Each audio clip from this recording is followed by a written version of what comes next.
درود کے فضائل ہیں، درود کے ہزاروں فضائل ہیں، لیکن اب چونکہ وقت نہیں ہے اس وجہ سے میں جو ہے اس بات کو درود شریف کے بات کی یہیں پر ختم کرتا ہوں۔ تو بتانا یہ چاہتا ہوں کہ ہم نے اثر سے یہاں پر محفل میلاد بنا کر رکھا ہے، اثر سے لے کر ہم نے کوئی بھی ایسا کام نہیں کیا جو قرآن و حدیث کے خلاف ہوتا ہو۔ درود ہم نے پڑھا، یہ قرآن اور حدیث سے ہم نے ثابت کر دیا کہ درود کی کیا کیا فضیلتیں ہیں اور درود پڑھنے والے کے لیے کیا کیا اللہ تبارک و تعالیٰ رحمتیں اور برکتیں نازل فرماتا ہے۔ اور آگے دیکھیے، اب مغرب کی نماز کے بعد پھر ہم نے اطعام طعام کا انتظام فرمایا، پھر اس کے بعد عشاء کی نماز کے بعد نعت شریف پڑھی گئی، پھر نعت شریف کے بعد سرکار کی شان کی کچھ باتیں بیان کی جا رہی ہے۔ اب چونکہ اعتراض نعت شریف پر اکثر ہوتا ہے، اکثر اعتراض بولیے اعتراض اکثر نعت شریف پر ہوتا ہے، تو میں آپ کو چند باتیں نعت شریف کے تعلق سے بتا کر پھر اپنی بات میں آگے بڑھاؤں گا کہ نعت پڑھنا اصل میں کیا ہے اور نعت کیوں پڑھی جاتی ہے اور نعت پڑھنے سے کیا کیا ثواب ملتا ہے اور نعت پڑھنے والے کے لیے سرکار دو عالم صلی اللہ علیہ وسلم نے کیا کیا دعائیں فرمائی ہیں۔ سرکار دو عالم صلی اللہ علیہ وسلم کے ایک صحابی رسول تھے جن کا نام حضرت حسان بن ثابت رضی اللہ تعالیٰ عنہ تھا۔ کیا نام تھا بولیے؟ یہ حضور کے دربار کے نعت خواں سے یہ سرکار دو عالم صلی اللہ علیہ وسلم کے بارگاہ مصطفی کے یہ نعت خواں تھے اور سرکار دو عالم صلی اللہ علیہ وسلم کی حاضری میں حضور کی موجودگی میں یہ نعت پڑھتے تھے۔ اب میں آپ کو حدیث سناتا ہوں کیونکہ لوگ بولتے ہیں کہ نعت پڑھنا بدعت ہے، نعت پڑھنا جو ہے نعت نہیں پڑھنا چاہیے، اللہ کی حمد کرو، اللہ کی حمد سے کسی کو اعتراض نہیں ہے، لیکن یہ کہاں کی بات ہوتی ہے کہ سرکار دو عالم صلی اللہ علیہ وسلم کی تعریف کی جائے، حضور کی تعریف نہیں کرنا۔ ہم آپ کو ہفتہ واری اجتماع میں بتا چکے ہیں، ہفتہ واری محفل میں آپ کے سامنے واضح طور پر یہ بات بتا چکے ہیں کہ سرکار کا جو نام ہے محمد، اس کا معنی خود ہے تعریف کیے ہوئے۔ اگر حضور کی تعریف نہیں کرنا ہے تو اللہ حضور کا نام محمد نہیں رکھتا تھا، کوئی اور نام رکھ لیتا۔ حضور کا نام محمد ہے، اس کا معنی ہی ہے جو آدمی کی سب سے زیادہ تعریف کی جاتی ہے، جو ہستی کی اس کو محمد کہتے ہیں۔ اور آگے دیکھیے آپ، یہاں پر میں آپ کو نعت شریف کے دلائل سناتا ہوں کہ نعت پڑھنا کیسا ہے اور نعت پڑھنے سے کیا کیا اجر و ثواب ملتا ہے۔ ان عائشہ رضی اللہ تعالی عنہا، یہ بخاری شریف کی اور مسلم شریف کی حدیث ہے۔ ان عائشہ رضی اللہ تعالی عنہا، ام المؤمنین حضرت عائشہ صدیقہ رضی اللہ تعالی عنہا ارشاد فرماتی ہیں، یہ کون ہے؟ ہماری امی جان ہیں اور سرکار عالم صلی اللہ علیہ وسلم کی اہلیہ مبارکہ زوجہ محترمہ ہے۔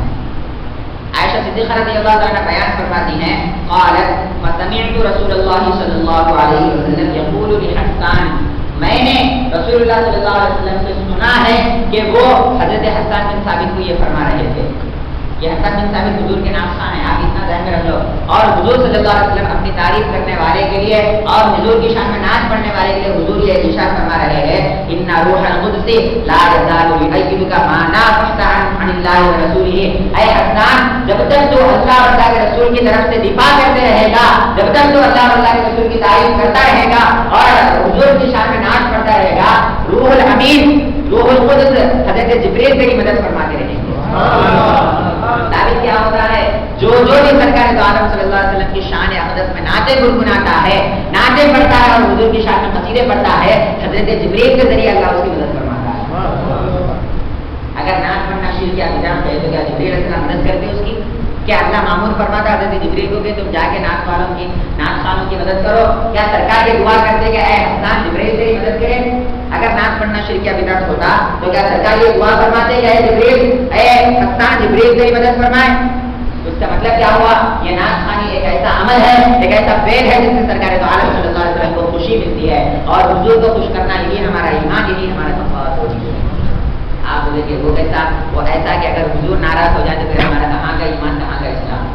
حضور اگر ہم سے راضی ہو جائیں تو پھر سرکار دو عالم صلی اللہ علیہ وسلم کی رضامندی ہی ہمارے لیے سب کچھ ہے۔ آگے دیکھیے،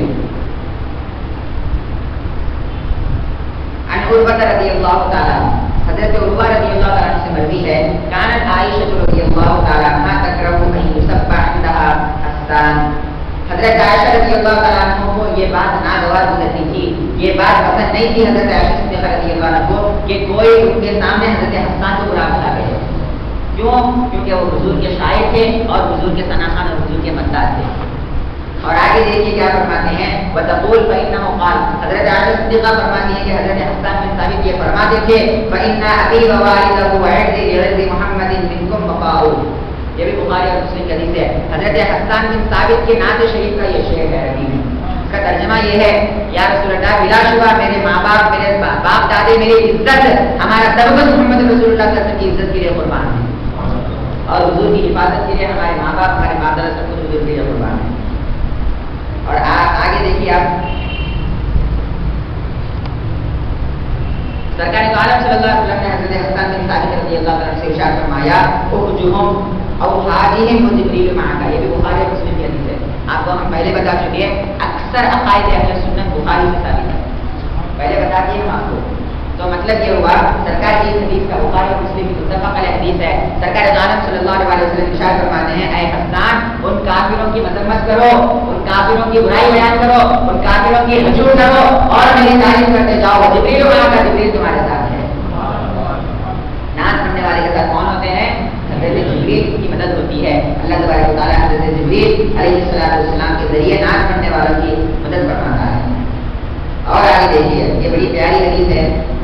عن عائشہ رضی اللہ عنہا یہ بھی اپنی جان حضرت عائشہ صدیقہ رضی اللہ عنہا سے مروی ہے. کیا فرماتی ہیں آپ؟ ان النبی صلی اللہ علیہ وسلم بنا لحسان بن ثابت منبرا فی المسجد ينشد علیہ الشعر. حضرت حسان بن ثابت کے لیے سرکار دو عالم صلی اللہ علیہ وسلم نے مسجد میں ایک نعت پڑھنے کے لیے منبر بنایا تھا. منبر کہیں کے لیے ہوتا خطبہ دینے کے لیے منبر ہوتا. نعت پڑھنے کے لیے سرکار نے حضرت حسان بن ثابت کے لیے منبر بنایا اور اس کے اوپر کھڑے ہو کر منبر پر کھڑے ہو کر سرکار دو عالم صلی اللہ علیہ وسلم کی شان میں آپ اشعار کہتے جاتے. تو معلوم کیا ہوا حضور کو بڑا پسند تھا کہ آپ کی شان میں کوئی اشعار کہے. الحمدللہ اللہ کے فضل و کرم سے ہم نے یہ سعادت بھی حاصل فرمائی ہے کہ اللہ تبارک و تعالیٰ کے محبوب سرکار دو عالم صلی اللہ علیہ وسلم کی شان میں چند نعتیں پڑھی گئی اور یہ حضور کو بڑا پسند ہے کہ کوئی حضور کی شان میں حضور کیا بلکہ ہر انسان کی فطری تقاضا ہے کہ کوئی اس کی تعریف کرتا ہے تو وہ خوش ہوتا ہے. یہ فطری تقاضا ہے انسان کا. سرکار دو عالم صلی اللہ علیہ وسلم کا بھی یہی مزاج کہ اللہ تبارک و تعالیٰ کے محبوب کی اگر کوئی تعریف کرتا ہے تو اللہ کو بھی خوشی ہوتی ہے اللہ کی بھی رضامندی اس میں ہوتی ہے. سرکار دو عالم صلی اللہ علیہ وسلم کی رضامندی اس کے اندر موجود ہے. اب آئیے میلاد النبی کے چند دلائل اور سارے میں بتا کر اپنی بات کو ختم کرنا چاہوں گا کیونکہ یہاں پر آپ میلاد النبی صلی اللہ علیہ وسلم کے موقع پر جمع ہے. اللہ تبارک و تعالیٰ اس گنہگار کے ذریعے سے آپ کو کچھ باتیں سنا رہا ہے. آپ جو کہ ہم سے سننے آئے ہیں ہم سے لینے آئے ہیں ہم کو بھی جا کر کسی اور سے لینا ہے ہم کو بھی جا کر کسی اور سے سننا ہے. لہذا میں جتنا جلدی ہو سکے ختم کر کے پھر میں دوسری جگہ جا کر آپ یہاں پر جس طرح سننے کے لیے جمع ہیں ان کو بھی کسی اور جگہ سننے کے لیے جمع ہونا ہے. چند دلائل میں میلاد النبی کے ضرور چونکہ یہ اکثر یہ اعتراض ہوتا ہے کہ میلاد النبی منانا شرک ہے یا بدعت ہے. تو میں آپ کو جمعے کے دن بتا چکا ہوں کہ میلاد النبی منانا شرک کیسا ہوا بدعت کیسا ہوا. شرک تو میلاد منانا ہرگز ہو ہی نہیں سکتا. ایک اعتبار سے سوچا جائے تو بدعت حسنہ قرار دے سکتے ہیں لیکن شرک تو ہرگز ہوگا ہی نہیں میلاد منانا. کیوں؟ شرک کا تعلق کس سے ہے؟ میلاد کا تعلق ولادت سے. میلاد کسی ولادت سے پیدا ہونا اور پیدا ہونا یہ مخلوق کا کام ہے یہ رب کا کام نہیں ہوتا. رب پیدا نہیں ہوتا مخلوق پیدا ہوتی ہے. تو میلاد کا تعلق مخلوق سے ہے. جب تعلق مخلوق سے ہے رب کا کوئی تعلق میلاد سے نہیں ہے پیدا ہونے کا کوئی تعلق رب سے نہیں ہے تو پھر شرک کہاں سے ہو گیا؟ شرک کہاں سے ہو گیا؟ یہ نقطہ ذہن میں رکھیے.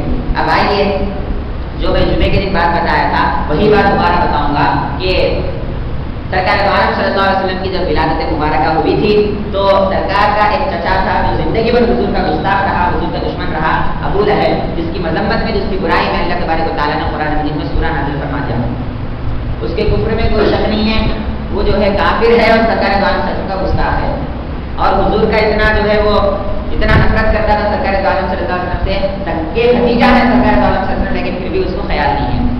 تو ابو لہب کی ایک باندھی تھی جو سرکار دو عالم صلی اللہ علیہ وسلم کی دائمہ بھی ہوتی ہیں حضور کا اپنے دودھ بھی پلایا ہے حضرت سویبہ رضی اللہ عنہا. لوگ نہیں معلوم ہو کہ صوبیہ بولتے ہیں. صوبیہ بھی ایک نام ہے لیکن یہ نام صوبیہ نہیں ہے یہ نام سویبہ ہے. کیا نام ہے؟ یہ حضور کی دائمہ کا نام ہے حضرت سویبہ رضی اللہ عنہا. حضور کو 4 عورتوں نے دودھ پلایا. سیرت میں آپ سن چکے ہیں اسے دوبارہ میں کہنا نہیں چاہتا. جب یہ سویبہ رضی اللہ عنہا جو ابو لہب کی باندھی ہیں یہ احادیث کی بات بتا رہا ہوں میں آپ کو. بڑے بڑے مفسرین بڑے بڑے کیا بولتے ہیں علماء کرام بڑے بڑے ائمہ کرام اپنی کتابوں میں لکھے سو بات ہے اور یہ مسلم شدہ بات ہے کہ حضرت سویبہ رضی اللہ تعالیٰ عنہ نے جب سرکار دو عالم صلی اللہ علیہ وسلم پیدا ہوئے تو ابو لہب کو آ کر خوشخبری سنائی کہ اے ابو لہب مبارک ہو، تم کو بھتیجا پیدا ہوا ہے. جب کسی کو نہیں معلوم تھا کہ یہ آگے چل کر رسول بننے والے ہیں، یہ آگے چل کر نبوت کا اعلان کرنے والے ہیں، کسی کو پتا تو نہیں تھا. نہ حضرت سویبہ کو شاید پتا ہوگا، نہ ابو لہب کو پتا تھا کہ آگے چل کر نبی اور رسول بننے والے ہیں. اتنا پتا تھا کہ ابو لہب کے گھر میں بھتیجا پیدا ہوا ہے. رسول پیدا ہونے کی خوشی نہیں منایا ابو لہب، بھتیجا پیدا ہوا یہ خوشی میں آپ اس نے کیا کیا، اسی شہادت کی انگلی سے سویبہ رضی اللہ تعالیٰ عنہ کو اپنی غلامی سے آزاد کر دیا. یہ انگلی سے کیا کیا، جہاں آج سے تو آزاد ہے، انتی حری فرما دیا، انتی حری کہہ دیا، آج سے تو آزاد ہے. کتابوں میں بڑے بڑے لکھنے والے علماء لکھتے ہیں، حدیثوں میں یہ بات آئی ہے کہ ابو لہب کے کوئی رشتہ دار ابو لہب کے مرنے کے بعد اس کو خواب میں دیکھے ہیں. اور ایک دوسری حدیث میں یہ بھی بات آئی ہے کہ وہ خواب میں دیکھنے والے سیدنا عباس رضی اللہ تعالیٰ عنہ. تو خواب میں دیکھا آپ نے کیا، ابو لہب کو دیکھا خواب میں، اور ابو لہب سے پوچھا اے ابو لہب تو زندگی بھر حضور کی مخالفت کرتا رہا، حضور کی دشمنی کرتا رہا، حضور کی گستاخی بے ادبی کرتا رہا، آج تجھے خبر میں کیا عذاب ہو رہا ہے؟ کیا خبر میں تو آرام اور چین سے ہے یا خبر میں تجھے عذاب ہو رہا ہے؟ تو ابو لہب کہتا ہے کیا بتاؤں، یہ ابو لہب کے الفاظ ہیں، سنیے آپ. ما لقيت بعد امرأة إلا أن العذاب يخفف عني كل يوم اثنين. قال ذلك أن النبي صلى الله عليه وسلم ولد يوم الاثنين وكانت سويبة بشرت أبا لهب بمولده فأعتقها. یہ بخاری کی ایک شرح ہے فتح الباری جو اس کی عبارت ہے. کیا فرماتا ہے ابو لہب، وہ جب صحابی پوچھے کہ بھئی کیا ہے، خبر میں عذاب ہو رہا ہے یا نہیں ہو رہا، تو ابو لہب کہتا ہے کیا بتاؤں، جب سے میں تم لوگوں سے جدا ہوا ہوں، جب سے مجھے موت آئی ہے، کبھی بھی میں نے آرام نہیں پایا، کبھی بھی میں نے سکون نہیں پایا، مسلسل مجھے عذاب ہوتا رہتا ہے. میرے عذاب میں کمی نہیں ہوتی ہے، مسلسل عذاب ہوتا ہے. مگر ہاں یخفف ان العذاب یخفف عنی کل یوم اثنین، ہر پیر کو اللہ تبارک و تعالیٰ میرے عذاب میں کمی کر دیتا ہے. ہر پیر کو اللہ تبارک و تعالیٰ، ہر پیر کو اللہ تبارک و تعالیٰ میرے عذاب میں کمی کر دیتا ہے. کیوں کمی کرتا ہے؟ کیا ابو لہب نے نماز پڑھا تھا کہ اس کی وجہ سے اللہ عذاب میں کمی کر رہا؟ کیا ابو لہب ایمان آیا تھا کہ اس کی وجہ سے اللہ تبارک و تعالیٰ عذاب میں کمی فرما رہا؟ کیا ابو لہب کو ایسا عمل کرا تھا جس کی وجہ سے اللہ تبارک و تعالیٰ ابو لہب کے عذاب میں، قبر کے عذاب میں، دوزخ کے عذاب میں اللہ کمی کر رہا ہے؟ عمل ایک ہی دعوت کا، وہ خود کہتا ہے ذالک ان نبی صلی اللہ علیہ وسلم ولد یوم الاثنین. ارے پیر کے محمد رسول اللہ پیدا ہوئے تھے اور میری بانی سویبہ آ کر مجھے بشارت دی تھی تو میں نے اس کو آزاد کر دیا تھا. وہ میلاد میں خوشی منانے کی وجہ سے مجھے یہاں قبر میں اللہ عذاب میں کمی کر رہا ہے. ایک کافر ہو کر، بدبخت ہو کر، گستاخ رسول ہو کر، بے ادب رسول ہو کر جب میلاد کی خوشی مناتا ہے، وہ بھی رسول کو خوشی سمجھ کر نہیں مناتا، بھتیجے کو خوشی سمجھ کر مناتا ہے، تو اللہ اس کو عذاب میں کمی کر رہے ہیں. ہم غلامان محمد رسول اللہ صلی اللہ علیہ وسلم میلاد کی محفل منائیں تو کیا اللہ ہمارے عذاب میں کمی نہیں فرمائے گا؟ کیا اللہ تبارک و تعالیٰ ہم کو عذاب میں مبتلا کرے گا؟ ہم حضور کے غلامان سرکار دو عالم صلی اللہ علیہ وسلم کی محفل میلاد اگر منائیں تو ابو لہب اور فیضیاب ہو سکتا ہے تو کیا ہم فیضیاب نہیں ہو سکتے؟ ابو لہب جیسے سخت کافر خوشی میں جب فیض پا رہے ہیں، سخت کافر ہے. ارے قرآن مجید میں اللہ تبارک و تعالیٰ نے اس کے خلاف سورہ نازل کر دیا ہے. ایسا بدبخت ہے جس کے لیے کوئی جو ہے امان کی کوئی گنجائش اس کے لیے نہیں ہے، نجات کی کوئی گنجائش اس کے لیے نہیں ہے. وہ جو ہے قیامت کے دوزخ میں چلنے والا ہے، ابد الآباد میں دوزخ میں چلنے والا ہے. ایسے کو اللہ تبارک و تعالیٰ ہر پیر کو میلاد کی خوشی میں جو ہے عذاب میں کمی کر رہا ہے.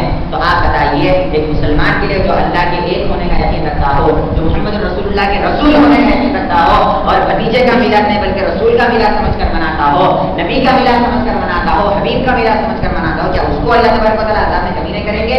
تو معلوم کیا ہوا، یہ ہمارا میلاد منانا یہ ہمارے عذاب میں کمی کا باعث بنے گا، یہ عذاب میں کمی کا باعث بنے گا. اب کئی لوگ یہ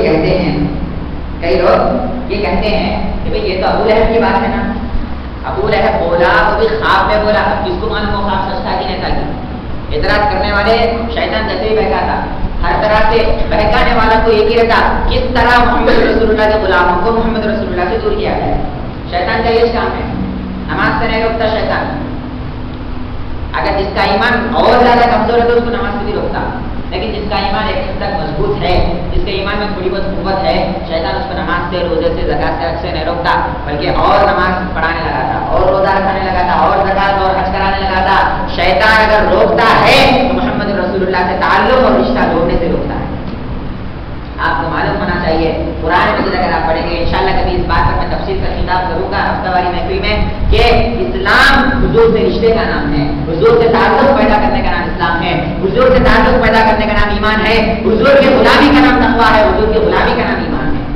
اس بات کو قرآن اور حدیث کے دلائل سے جذبات میں آگے نہیں بڑھ رہی ہے، دلائل سے ثابت شدہ باتیں میں انشاءاللہ آپ کو کبھی بتاؤں گا، اور آپ اگر پوچھیں تو میں آپ کو باقاعدہ بتاؤں گا. اب آئیے، جو لوگ اعتراض کرتے ہیں، اعتراض کرنے والوں کا کام یہ ہے کہ کس طرح ہو سکے محمد رسول اللہ کے خلاف کرنا محمد رسول اللہ کی امتیوں کو، اور کس طرح ہو سکے حضور سے تعلق اور رشتہ توڑ دینا، اور یہ لوگ حضور کے قریب نہیں جانا، کیونکہ ان کو معلوم ہے اگر محمد رسول اللہ کے غلام حضور سے جڑ گئے تو پھر اللہ تبارک و تعالیٰ کے قریب ہو جاتے ہیں. شیطان کو معلوم ہے یہ بات. اب اعتراض یہ ہوتا ہے کہ یہ تو ابو لہب کا قول ہے نا، رسول اللہ صلی اللہ علیہ وسلم نے بول دیا نا میرا میلاد منانا ادا کرنی ہوتی، رسول اللہ صلی اللہ علیہ وسلم نے فرمایا یہ ابو لہب کا قول ہے، ایک کافر ہے اس کے قول پہ کیا اعتبار کرنا. چلو کہ زندگی میں بولا ہو تو ایک بار، مرنے کے بعد کوئی خواب میں دیکھا، خواب میں کوئی صحابی دیکھے حضرت عباس رضی اللہ عنہ خواب میں دیکھے اور دیکھ کے فرمایا تو ابو لہب کے بعد پہ آپ کو اتنا اعتبار ہے کہ آپ اس کی بات پر یقین کر کے میلاد منانا شروع کر دیں. اس کا اعتراض کا کوئی جواب ہمارے پاس ہے؟ بولیے. اب اس کا جواب سنیے، اس کا جواب سنیے. حضرت شیخ الاسلام پروفیسر القادری عبداللہ مدث العلی اس کا یہ جواب ارشاد فرماتے ہیں کہ ارے ہمارا اعتبار ابو لہب کے خواب پر نہیں ہے، ہمارا اعتبار حضرت عباس کے قول پر ہے. ابو لہب پر یقین نہیں ہے ہم کو. حضرت عباس نے فرما دیا کہ میں نے خواب میں دیکھا ابو لہب یہ کہہ رہا تھا. ہم کو حضور کے اس چچا کے قول پر ایمان ہے جو صحابی رسول بھی ہے، حضور کے چچا بھی ہے، حضور کے لاڈلے بھی ہے، حضور کے محبوب بھی ہے. ہم کو ابو لہب کے قول پر اعتبار نہیں، وہ تو کافر ہے، جہنمی ہے. ہم کو حضرت عباس کے قول پر اعتبار ہے کہ حضرت عباس نے فرما دیا کہ میں نے دیکھا خواب میں تو بس دیکھا. یہ حضرت عباس کے قول پر ہم کو اعتبار ہے. اب آگے دیکھیے، یوم عاشورہ کا ہم روزہ رکھتے ہیں عاشورہ کے موقع پر 2 دن کا روزہ رکھتے ہیں، یا تو 9 محرم 10 محرم کو روزہ رہنا، یا تو 10 محرم 11 محرم کو روزہ رہنا. بہرحال ایک نہیں رہنا، 2 رہنا، یا تو 9-10 یا تو 10-11. یہ سرکار دو عالم صلی اللہ علیہ وسلم کی سنت ہے، صحابہ کی سنت ہے. اب یہ عاشورہ کا روزہ سنت کیسا ہوا وہ بھی سن لو. اب آپ بولیں گے کہ میلاد کے موقع پہ محرم کا کیوں بلائے، میلاد کے موقع پہ عاشورہ کا کیوں بلائے؟ اس سے ہم میلاد النبی کو ثابت کرتے ہیں، اس بات سے ہم میلاد النبی ثابت کریں گے. اب یہ دیکھیے دلیل حضرت ابن عباس رضی اللہ تعالیٰ عنہ سے روایت ہے. یہ کون ہے ابن عباس؟ ابھی آپ حضرت عباس کے نام سنے، یہ ان کے فرزند ہے عبداللہ بن عباس، اور یہ حضور کے چچیرے بھائی ہے، یہ بھی صحابی ہے، اور قرآن مجید کی تفسیر کرنے والے یہ صحابی، جن کو ترجمان قرآن کہا جاتا ہے، اور ان کی تفسیر ابن عباس بڑی مشہور کتاب ہے، بڑی مشہور تفسیر ہے. حضرت ابن عباس رضی اللہ تعالیٰ عنہ سے مروی ہے قال لما قدم النبی صلی اللہ علیہ وسلم المدینہ، جب حضور صلی اللہ علیہ وسلم مدینے کو تشریف لائے، وجد اليهود يصومون عاشوراء، یہودیوں کو یہ دیکھے، یہودیوں کو یا یوم عاشورہ کا روزہ رکھتے ہوئے دیکھے. یعنی جب حضور مدینے کو تشریف لائے ہجرت کر کے تو دیکھے کہ مدینے کے یہودیاں 10 محرم کو روزہ رکھتے تھے، یہودیاں روزہ رکھتے تھے 10 محرم کو. فسئلوا عن ذلك، یہودیوں سے پوچھا گیا کہ روزہ کیوں رکھتے 10 محرم کو، کوئی خاص وجہ ہے؟ یوم عاشورہ کو روزہ رکھنے کی کوئی خاص وجہ تمہارے پاس ہے؟ کیوں روزہ رکھتے ہو 10 محرم کو؟ تو جب ان لوگوں سے پوچھا گیا تو فقالوا، ان یہودیوں نے جواب دیا هذا اليوم الذي اكبر الله فيه موسى وبني اسرائيل على فرعون ونحن نصومه تعظيما له.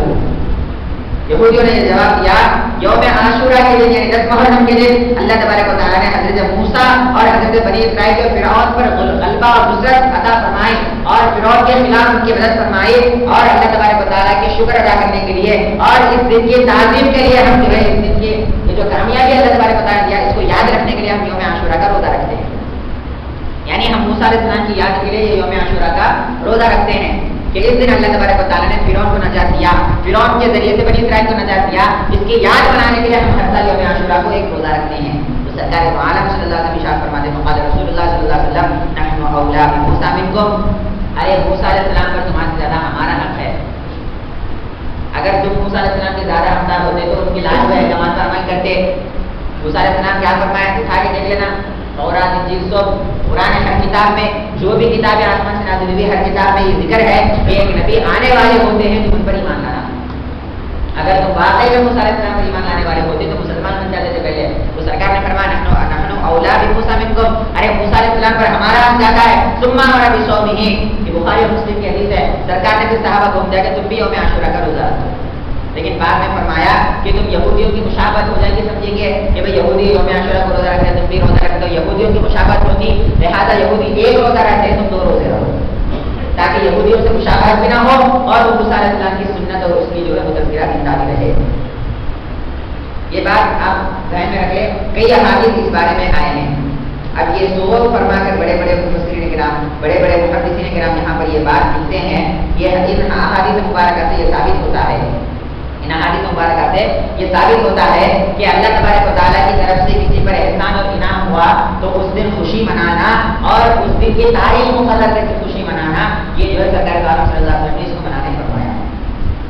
دیکھیے آپ موسیٰ علیہ السلام کی یاد کو، موسیٰ علیہ السلام 10 محرم کو اللہ تبارک و تعالیٰ موسیٰ علیہ السلام کو کامیابی دیا تھا فرعون کے خلاف میں، تو یہودیوں نے اس دن روزہ رہ کر وہ دن کو منایا۔ سرکار نے کیا فرمایا ہے، ہمارا حق زیادہ ہے یہ دن منانے کا، یہ دن منانے کا ہمارا حق زیادہ ہے، لہٰذا سرکار نے بھی روزہ رکھنے کا ان کو فرمایا۔ تو معلوم کیا ہوا، وہ دن جس دن کے اندر اللہ تبارک و تعالیٰ اپنے بندوں پر احسان کرتا ہے وہ دن خوشی منانا، یہ سرکار عالم صلی اللہ علیہ وسلم کی سنت ہے۔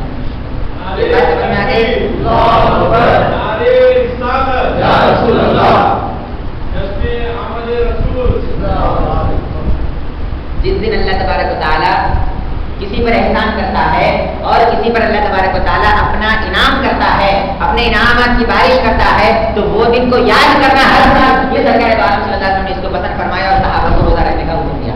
یہ بات آپ کے ذہن میں رکھیں۔ اب آئیے، یہ چھوٹی چھوٹی نعمتوں پر اللہ تبارک و تعالیٰ اگر جو ہے یہ چھوٹی چھوٹی نعمتوں پر دن کو مقرر کر کے خوشی منانا جب جائز ہے، تو وہ نعمت جو تمام نعمتوں سے اعلیٰ نعمت ہے سرکار عالم صلی اللہ علیہ وسلم ان کے آنے پر پیدائش کی خوشی منانا، کیا یہ اللہ تبارک و تعالیٰ اور حضور کو ناراض کرنے والا عمل ہوگا؟ اللہ تبارک و تعالیٰ نے موسیٰ علیہ السلام پر انعام کیا تھا، بنی اسرائیل پر احسان کیا تھا کہ فرعون سے بچایا، وہ احسان کی خوشی یہودیاں مناتے ہیں تو سرکار نے منانے فرمایا۔ ارے ایک معمولی نعمت ہے، ایک معمولی نعمت ہے جو جس دن وہ نعمت ملی تھی اللہ تبارک و تعالیٰ نے اس دن سرکار عالم صلی اللہ علیہ وسلم کے ذریعے سے حکم لگا دیا کہ وہ دن تم بھی مناؤ، روزہ رکھو، تو جس دن تمام وہ تشریف لائے، وہ وسیع تشریف لائے کہ جن کے صدقے میں تمام نعمتیں بڑھتی ہو، کیا وہ دن منانا شرک اور بدعت ہوتا؟ کیا وہ دن منانا شرک اور بدعت ہوتا؟ نہیں، مطلب یہ ہوا کہ جس دن اللہ تبارک و تعالیٰ اپنے بندوں پر احسان کرتا ہے، فضل کرتا ہے، تو وہ دن خوشی منانا یہ سرکار کو بھی پسند ہے۔ اب کوئی خوشی دنیا کی، کوئی نعمت دنیا کی، کوئی احسان دنیا کا اس سے بڑھ کر نہیں کہ سرکار عالم صلی اللہ علیہ وسلم کو اللہ نے ہمارے درمیان بھیجا۔ اگر اللہ کسی کو تمام کائنات کے خزانے بھی دے دے تو اس کے لیے وہ فضل کم ہے سرکار عالم صلی اللہ علیہ وسلم کی خوشی کے سامنے جو کم ہے۔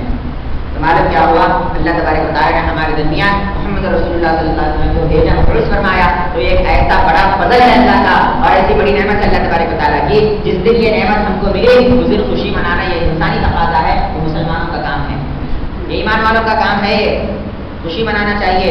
اور خوشی جس دن ملتی ہے وہ دن کو یاد کرنا یہ انسانی فطرت میں داخل ہے۔ اب آپ دیکھیے 15 اگست ہم مناتے نہیں مناتے، خوشی مناتے، کیوں مناتے 15 اگست کو؟ کیوں مناتے؟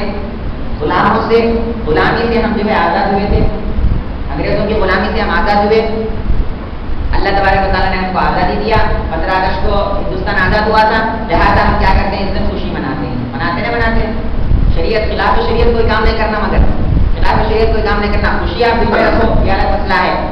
قرآن مجید میں بھی اللہ تبارک و تعالیٰ نے آزادی پر خوشی منانے